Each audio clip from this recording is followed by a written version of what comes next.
Shalom, beloved, and hopefully everyone is doing wonderful this evening. Family, I want to get into this quick lesson right fast. It got me thinking about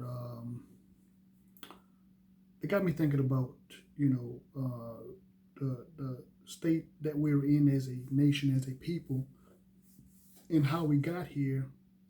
Number one, but number two, how the system has taken advantage of our downfall as a people. And that's dealing with inheritance. And I see a lot of brothers and sisters on social media, talk about trying to create multiple stream incomes and creating generational wealth because of the state of the economy, right? But for us as a people, as a marginalized people, for number one, it's not by mistake. It's created. It's very carefully thought out, and orchestrated by this system, But anyway, before I get too deep off into this, let me start off by giving all glory and honor to the Creator of the universe, the Heavenly Father Yahweh, and to His Son, the heir of the throne, Yeshua HaMashiach. I'd like to also send out a greeting to the brothers and sisters that's trying to teach and reach the children of the diaspora, and also to the Gentiles that are gathered with us in sincerity. To you guys, I say shalom. Now, it's ironic, like I said, talking about the heir, right? The heir to the throne, the heir to the kingdom, Yeshua HaMashiach. And being that, it really makes people uncomfortable when you talk about the descendants, and it's like, oh, well, the Most High is not, so much focus on bloodline and genetics and stuff like that. And that may be true to a degree, but He still is not the author of confusion, and He still is not like man to break His promise. He promised the children, of the patriarchs, Abraham, Isaac, and Jacob. He promised them not only the land, but also He promised them salvation. And to get salvation, or to get restored, is to be put back into what was your original state. And being that we as a people have been, disenfranchised not only in this country, but we have lost, we have lost our identity. We're coming back to the knowledge of that identity and that covenant through the blessing of the Most High, through His word and through His promise. But going back to the Bible, like I tell people all the time, this book is not a religious book. This book is a trust. It's the Most High's covenant. It's the Constitution. It's the bylaws, right? And those that really see it, we see how, this country have taken the laws that are in the Bible and really built its wealth. So anyway, so let's move on. Let's go to a scripture right there. Let's go to Proverbs. I'm gonna go to Proverbs chapter 13. Proverbs chapter 13, and let me get verse 22. A good man leaveth an inheritance to his children's children, and the wealth of the sinner is laid up for the just. See, these people, again, these people have, they have created, in many cases, institutions that help them to build generational wealth, to leave to their children, to leave to their heirs, to leave to their descendants. But for my people, we were not only stripped of that through captivity, but when they got here, also in serving in their captivity, there was laws passed to keep my ancestors from owning land and from having bank accounts and creating streams of income or owning businesses and stuff like that. And then once they abolished so-called slavery, again, they still had these same practices that were still on the books, or there was normalized in the system to discriminate against my people from purchasing land or in certain communities, or or even owning certain things. I mean, by way of denying them access to certain loans and stuff like that, a GI Bill at one time, and so on and so forth. But anyway, but when you talk about that, it's always, well, that was in the past and move on. But again, like I said, when you have a system that was built on it and it's been normalized, these practices are still in effect a lot today. We hear of many cases where so-called black people have the same credit score as other groups, or especially white people, so-called white people, and they still are denied, access to certain loans and things, even though they have the same credit rating, or even in many cases better scores. There was a study that was done by a young lady, I can't remember her name, but anyway, these people done a study and they showed how they took about 10 names and they had these applications, and 10 were supposed to be so-called black names, and 10 were supposed to be so-called white given names, or white sounding names. And what they did was they had half of them had criminal records or criminal backgrounds, and then they sent out these applications.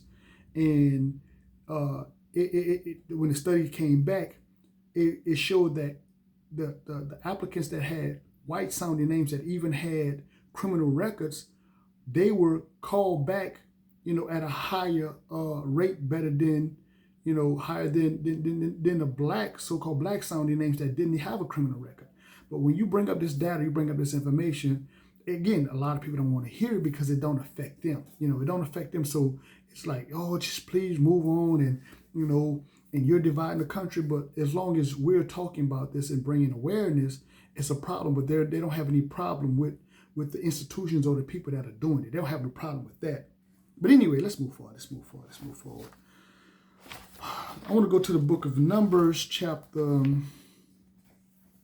36. Numbers chapter 36. Excuse me.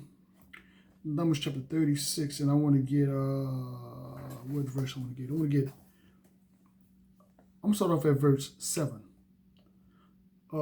So shall not the inheritance of the children of Israel remove from tribe to tribe, for every one of the children of Israel shall keep himself to his inheritance of the tribe of his fathers. So again, this was a principle that the Most High, implemented inside the children of Israel. Whatever your forefathers had, the heirs or the children were supposed to inherit that, are supposed to receive those things, after, the death of said loved ones or forefathers. But again, when the powers that be pass laws and legislation to outlaw that or govern that, or keep you from achieving those goals or those things that were granted to you by the Most High, again, that just shows you the nature of the system, how wicked it is. But again, like I say, people don't like to hear that. Matter of fact, let me do this. Let me get the Black's Law Dictionary right fast, and let's get inheritance right fast.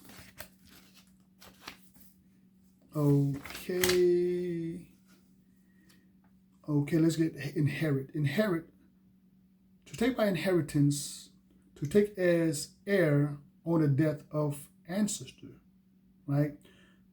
To take by descent from ancestor, or to take or receive as a right or title by law from ancestors at his decease. Okay, let's get to inheritance.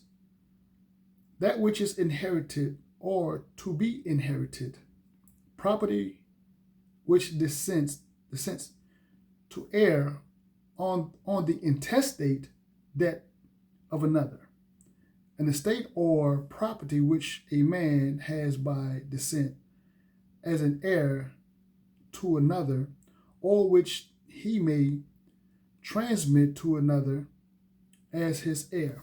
Again, this is why, we as a people, when we look at the Bible, when we look at the prophetic nature, and we see what happened to us as a people, then we look at, and they start showing all the, not only the prophetic nature, but they look at the archaeological records, and they start looking at the historical documents that are out there that come back to who we are in the connection to the Bible. Again, people get upset. But again, this is the Most High showing that His word is true. Because now what happens is those people that have taken said land, have taken said resource, has taken said properties and stuff like that.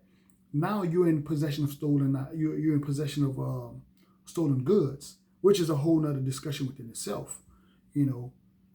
But again, like I say, because the people that did this, they have to restore that. You have to restore the language. You have to restore the land. You have to restore the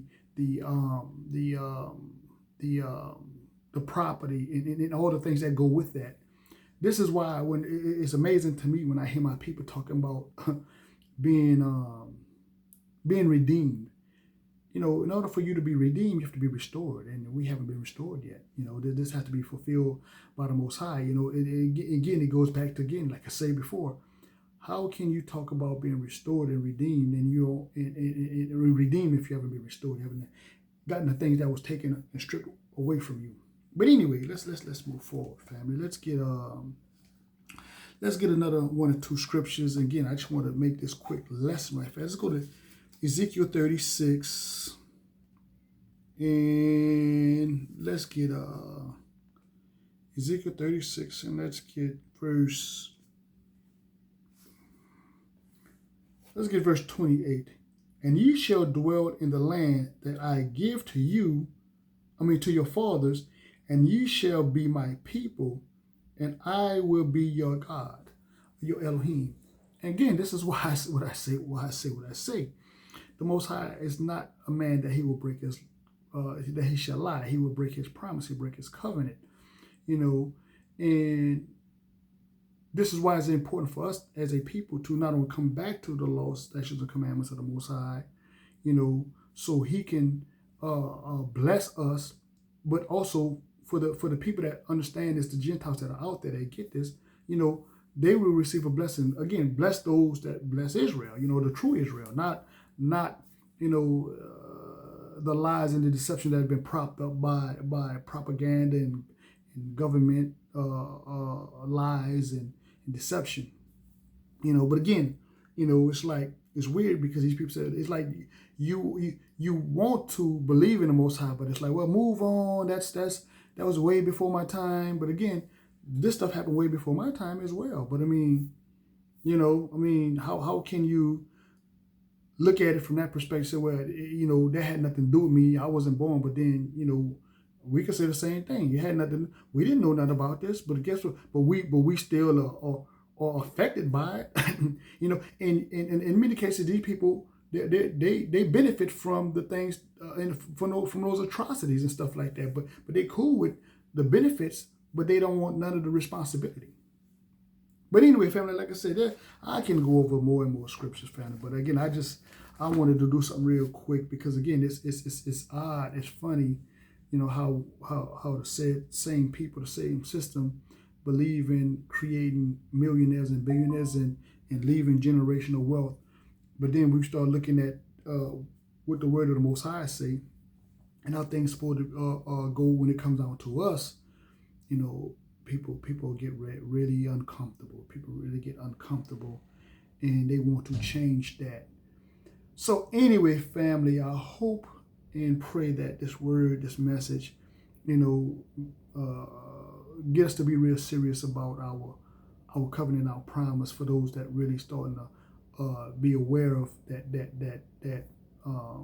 promise that the Most High gave to our ancestors, and those that really take this word serious, begin to understand, begin to really see how far we have come far, but see how much more work we have to do.